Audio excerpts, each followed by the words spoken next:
California's high-speed rail. I like trains. I like high-speed trains even better.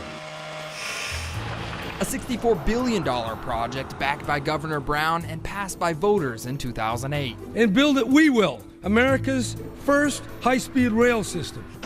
Today, the project is almost $3 billion over budget and 7 years away from completion. But what if I told you that California already has a high-speed rail? Yeah, my name is Max Schlinger, initial inventor of the Vector system. That's Vector with 2 R's, and it's a project that's consumed the life of Max Schlinger. Yeah, it has. It's been a big part of my life. This is a 1/6 scale model of Max's high-speed rail system. Well, we're designing the full scale to go about 180 miles an hour. This one does about 30. This is Eric Schlinger, Max's son, and he helped build the Vector prototype above the family's vineyard in the rolling hills of Ukiah. We built it specifically to follow highway right-of-way. The Vector system was designed to be built on existing infrastructure and run on clean energy. Really clean.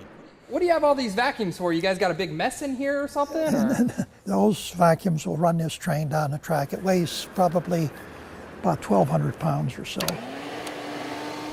Good old air, that's what powers this train, and it's really strong. It can easily climb a 10% grade, and get this, it takes just 5 pounds of pressure or vacuum to operate. That's less pressure than what's in a birthday balloon.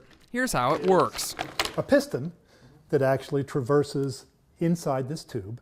That piston is magnetically coupled, and by applying pressure, and it looks kind of like this.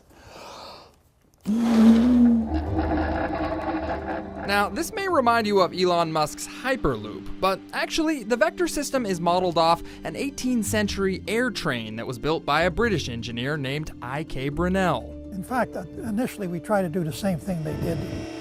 Max improved on the centuries-old idea, and so have other inventors. The propulsion plate is isolated from the exterior of the duct. This is an Aeromovel, another air-powered train, and 2 models are actually in use today, one in Indonesia and another in Brazil.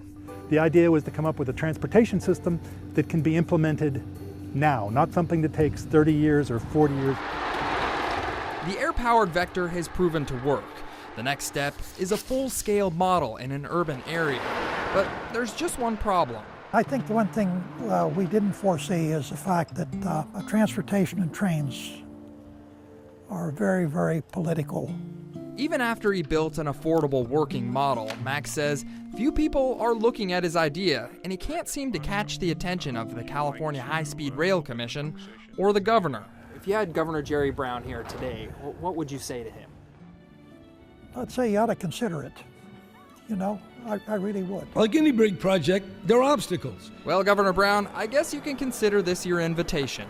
In Ukiah, John Bartel, ABC 10 News.